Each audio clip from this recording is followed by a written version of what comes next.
Good morning friends. मैं self Sandeep Kumar. मैं आपका इस चैनल में स्वागत करता हूं। चैनल का नाम है क्लास। आज हम लोग बीएड सिलेबस के paper 3 learning and teaching unit 3 के बारे में पढ़ेंगे, जिसका सब टॉपिक होगा learning and understanding learning process. तो देखते हैं कि इसमें क्या आता है आज। तो फर्स्ट है, व्हाट इज़ लर्निंग। लर्निंग क्या है? Learning is not something. Learning is not something that take place within the boundaries of a classroom. Rather, it take place anywhere, anytime, or from anyone. सीखना ऐसा कुछ भी नहीं है जो कक्षाओं के भीतर आप सीखते हैं। सीखना बल्कि यह है कि आप कभी भी, कहीं भी और किसी से भी सीख सकते हैं। समाज में रह रहे हैं, हम समाज में रहते हैं, हम समाज से सीख सकते हैं। हम परिवार में रहते हैं, हम परिवार के साथ सीख सकते हैं। सीखना कहीं भी हो सकता है, किसी से भी हो सकता है और कभी भी हो सकता है। ट्रेडिशनल इंडियन लिटरेचर है example where people learn from trees, mountains, rivers, insect. It means learning is something which is possible anywhere. भारतीय जो पारंपरिक भारतीय साहित्य है उसमें बहुत से ऐसे उदाहरण मिलेंगे आपको जहाँ पर लोगों ने पेड़, पहाड़ों, नदियों, कीड़ों से भी सीखा है। इसका मतलब ये है कि लर्निंग ऐसा कुछ है, यानी सीखना ऐसा कुछ है जो कहीं भी संभव है। इसी पर एक डिफाइन किया गया है, learning is defined as a process of behaviour modification through experiences, exercise and efforts. यानी कि सीखना जो है आपके व्यवहार में संशोधन करता है। वो संशोधन अनुभव के आधार पर हो सकता है, अभ्यास के आधार पर हो सकता है, या प्रयास, आप जो प्रयास करें उसके माध्यम से भी हो सकता है। इसी पर वुडवर्थ ने 1945 में कहा है, any activity can call learning so far as it is develop the individual in any respect good और bad and makes him alter behavior in experience different from otherwise what they would otherwise have been. That means 1945 में Woodworth ने कहा था कि किसी भी गतिविधि को तब तक आप सीखने का रूप नहीं कह सकते हैं जब तक वह व्यक्ति, यानी जो सीख रहा है, जो लर्नर है, वह किसी भी मामले में अच्छा हो या बुरा हो। क्योंकि समाज में दो तरह के मामले डिसाइड किए जाते हैं, बताए जाते हैं कि वह अच्छा है, ये गलत मामला है। तो किसी भी मामले में अपने व्यवहार को, अपने अनुभव को अलग अलग रूप से वो देख पा रहा है, उसको मॉडिफिकेशन कर पा रहा है, उसमें विचलन कर पा रहा है या उसको चेंजेस कर पा रहा है, तो हम लोग बोलते हैं कि वो लर्निंग है। ऐसा वुडवर्थ ने 1945 में कहा है। Every creature including human beings is born with certain capabilities. These capabilities are instinctive behaviour. As an individual grows, she or he has to make certain adjustment in various situation of life.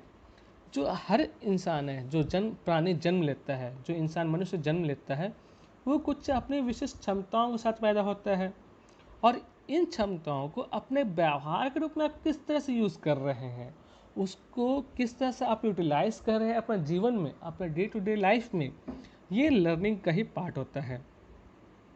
Therefore, he or she has to acquire various knowledge, attitudes, and skills, etc. The acquisition of understanding, learning, all these things are called learning.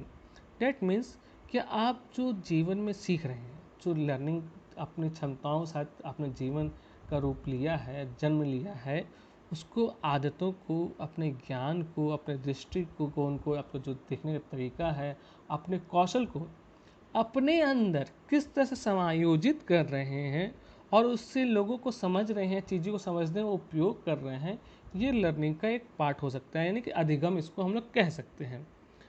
Learning is not acquired by birth, it is process of acquiring competence by using hereditary resources. सीखना जो है, यानी जो learning है, ये जन्म से प्राप्त नहीं होता है, बल्कि आपके वंशानुगत संसाधन जो है उसका कितना अच्छा आप उपयोग कर रहे हैं, उसके अपनी पूरी क्षमता से कितना उसको अपने आत्मसात कर रहे हैं, इसको हम लोग लर्निंग कहते हैं। Temporary change in behaviour is not learning. अगर आपके व्यवहार में अस्थायी परिवर्तन हो रहा है, अस्थायी परिवर्तन मतलब कुछ महीनों के लिए हो सकता है, कुछ हफ्तों के लिए हो सकता है, या अगर बोल रहे हैं कि कुछ घंटों के लिए आपके व्यवहार में परिवर्तन हो रहा है, तो ये अस्थायी परिवर्तन लर्निंग नहीं होता है। Not only the modification of behavior by acquiring good things as per the social norms is learning, but even behavior modification by acquiring bad things come under learning. अगर समाज में, जैसा मैंने बताया कि समाज में दो तरह के मानदंड तय किए गए हैं, अच्छा और बुरा। अगर आप अच्छी चीज़ों को, अच्छी बातों को सीख कर अपने अंदर परिवर्तन ला रहे हैं, अपने व्यवहार में परिवर्तन ला रहे हैं, तो ये एक लर्निंग है। लेकिन अगर आप गलत चीज़ों को भी सीख कर, गलत आदतों को सीख कर अपने व्यवहार में परिवर्तन ला रहे हैं, तो इसको भी लर्निंग के अंदर में रखा गया है, यानी कि अधिगम के अंदर में रखा गया है। अब हम लोग देखते हैं कि नेचर ऑफ लर्निंग क्या है। तो learning occupies a very important role plays in our life. It provides a key to the structure of our personality and behavior. जो सीखने की प्रकृति होती है, ये हमारे जीवन में बहुत महत्वपूर्ण स्थान रखती है। हमारे व्यक्तित्व में, हमारे व्यवहार के संरचना में ये एक तरह का की रोल प्रोवाइड करता है। डायरेक्टली बोलिए या इनडायरेक्टली बोलिए, जैसे एग्जांपल दिया है कि एक्सपीरियंस डायरेक्ट और indirect plays a very important and dominating role in moulding and shaping the behaviour of individual form from the very beginning.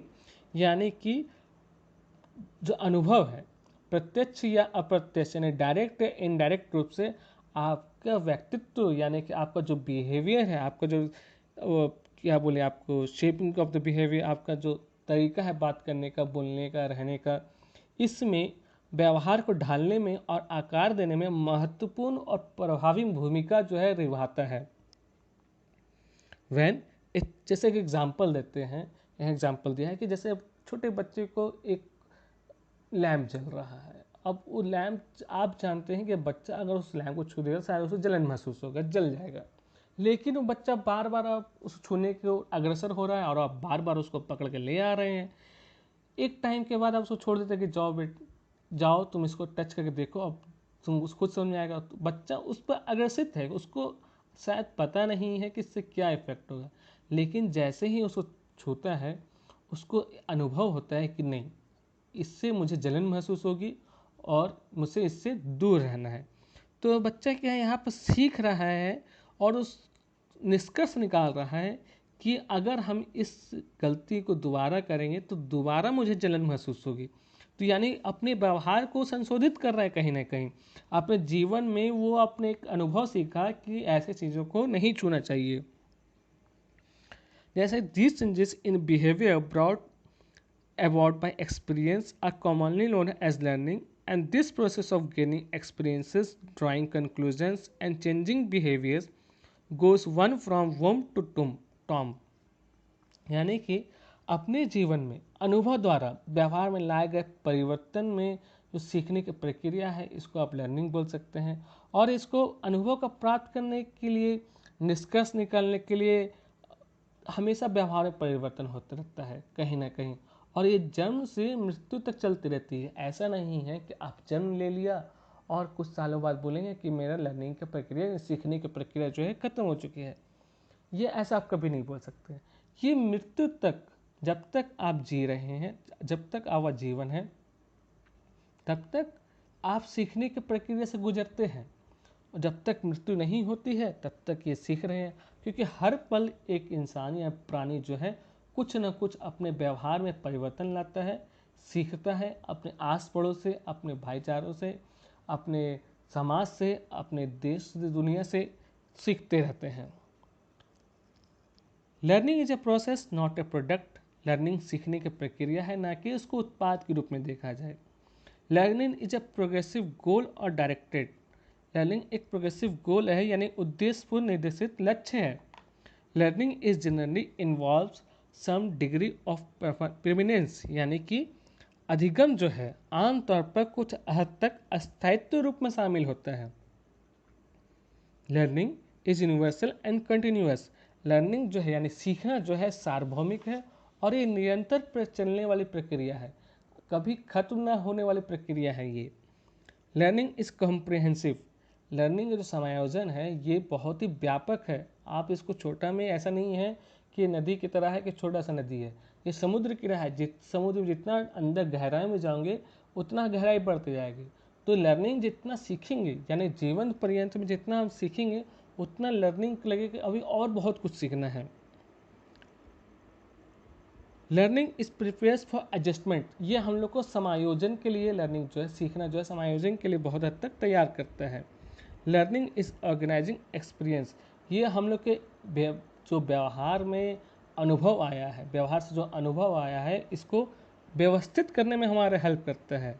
Learning is change in response और behaviour में B favourable और unfavourable, कभी कभी जो सीखने की प्रक्रिया परिवर्तन जो है ये व्यवहार में अनुकूलता या प्रतिकूलता भी का उदाहरण हो सकता है। Instinct and reflexes are not learning, वृत्ति और सजगता से अगर नहीं सीख रहे हैं तो उसको लर्निंग हम लोग नहीं कहेंगे। नेक्स्ट है dimension of learning. According to Marzano et, ये मार्जिनोवेट अल के अनुसार जो बोला गया है, dimension of learning is a comprehensive model that use what researchers and theorists know about learning to define the learning process। यानी कि मार्जिनोवेट अल के अनुसार 2006 में सीखने का आयाम एक व्यापक मॉडल है जो कि सीखने की प्रक्रिया को क्या करती है, परिभाषित करती है। किसके लिए? शोधकर्ताओं के लिए और जो सिद्धांतकार हैं उन लोग के लिए कि सीखने के बारे में क्या बोला गया है। There premises is 5 types of thinking, इसको 5 प्रकार में बांटा गया है। पहला है एटीट्यूड एंड परसेप्शन, यानी कि a key of effective teaching is helping learners to establish positive attitudes and perception about the classroom and about the learning because this affect learners abilities to learn. यानी कि दृष्टिकोण और धारणाएं जो हैं ये शिक्षार्थी पर कक्षा में सीखने पर और उसको सकारात्मक दृष्टिकोण या धारणाएं स्थापित करने में मदद करता है। क्योंकि लर्निंग जो है शिक्षार्थी यानी जो लर्नर है, जो स्टूडेंट है, उसको क्षमताओं, अपनी जो क्षमता है उसको निखारने में कहीं ना कहीं ये हेल्प करता है। सेकंड है acquired and integrate knowledge, providing new knowledge by integrating the previous knowledge helps in learning. अगर आप पिछले ज्ञान को एकीकृत यानी कि समायोजित करके एक जगह जमा करके नया ज्ञान प्रदान करते हैं तो उसको कहीं ना कहीं पुराने ज्ञान जो पहले से सीखा हुआ उसको इन्हांस करने में उसको हेल्प मिलता है और इससे जो है वो अपने ज्ञान का मार्गदर्शन कर पाता है और जो पहले से जानता है उसको सही जानकारी को और अच्छे व्यवस्थित ढंग से वो रख पाता है। इससे क्या होता है कि वो यहाँ देखिए लिखा हुआ एक लाइन कि the making part for their long term memory, यानी कि वो अपनी जो स्मृति यानी जो अपना थिंकिंग पावर है, जो उसका सोचने की शक्ति है और जो याद करने की शक्ति है, उसमें लॉन्ग टाइम में बहुत देर तक दीर्घकालिक समय तक उसको याद रख पाता है। थर्ड है extend and refine knowledge. Learning does not stop with acquiring and integrate knowledge. ज्ञान प्राप्त करने का जो विस्तार है और उसको परिष्कृत करना चाहिए। ज्ञान प्राप्त करने का, और ऐसा नहीं है कि हम ज्ञान सीख लिए, लर्निंग सीख लिए और हम उसके बाद उसको बंद कर दिए सीखना, ऐसा कभी नहीं करना चाहिए। क्योंकि अगर जैसे जैसे बच्चे का, शिक्षार्थी का ज्ञान बढ़ेगा, उसको परिष्कृत यानी कि रिफाइन करेगा, वो और कुछ नया सीखेगा, कुछ डीपली सीखेगा, जैसे यहाँ वर्ड किया इन डेप्थ अंडरस्टैंडिंग, और गहराई में सीख पाएगा वो, जिससे उससे क्या है कि वो नए नए भेद और गलतफहमी जो है वो दूर कर पाएगा और अपने निष्कर्ष पर पहुंच पाएगा। ये यूज़ नॉलेज मीनिंगफुली, यानी ज्ञान का सार्थक उपयोग करना चाहिए। The most effective learners occurs when we use knowledge to perform meaningful task. अगर आप ज्ञान लेकर शिक्षण ले लिए, ज्ञान ले लिए, सीखना सीख गए और उसका सार्थक कार्यों में यानी मीनिंगफुल वर्क में उसका यूज़ नहीं कर पा रहे तो ज्ञान का कोई यूज़ नहीं है। हम लोग को स्टूडेंट में ये कंफर्म करना चाहिए कि जो स्टूडेंट सीख रहे हैं उसके पास जो ज्ञान मिल रहा है वो सही अवसर पर, सही समय पर उसका सही उपयोग करे और उसका गतिविधियों में, अपने जीवन यापन की गतिविधियों में सही योजना बनाकर उसका महत्वपूर्ण हिस्सों में उसका यूज़ करे। Habits of mind, learners becomes an effective learner of developing powerful habits of mind that enable her or him to think critically। यानी कि बच्चे को जो है अपनी शक्तिशाली आदत जो है, अपनी प्रभावी जो आदत है, अपनी क्रिटिसिज्म की आदत, अपने विचारणीय आदत जो है, गंभीर रूप से सोचने की, रचनात्मक कार्य करने की, ये व्यवहार को विनियमित करता है, सक्षम बनाता है उसमें बच्चे को। जब तक स्टूडेंट अपनी आदत को, अपने ज्ञान को, अपनी क्षमताओं को आगे बढ़ाने के लिए, उसको डेवलप करने के लिए, अपना मूल्यांकन करने के लिए, अपना खुद का ज्ञान का मूल्यांकन करने के लिए प्रमोट नहीं होगा, तब तक वो लर्निंग कंप्लीट नहीं होगा। ये पार्ट था आज हम लोग का लर्निंग का। नेक्स्ट पार्ट में पढ़े हम लोग आगे पढ़ेंगे। इस वीडियो को देखने के लिए थैंक यू वेरी मच। उम्मीद करते हैं आप लोग को ये वीडियो पसंद आए। अगर पसंद आया है तो लाइक, शेयर एंड सब्सक्राइब जरूर करिएगा और बेल बटन दबाना ना भूलें। Thank you friends, thank you student, thank you so much.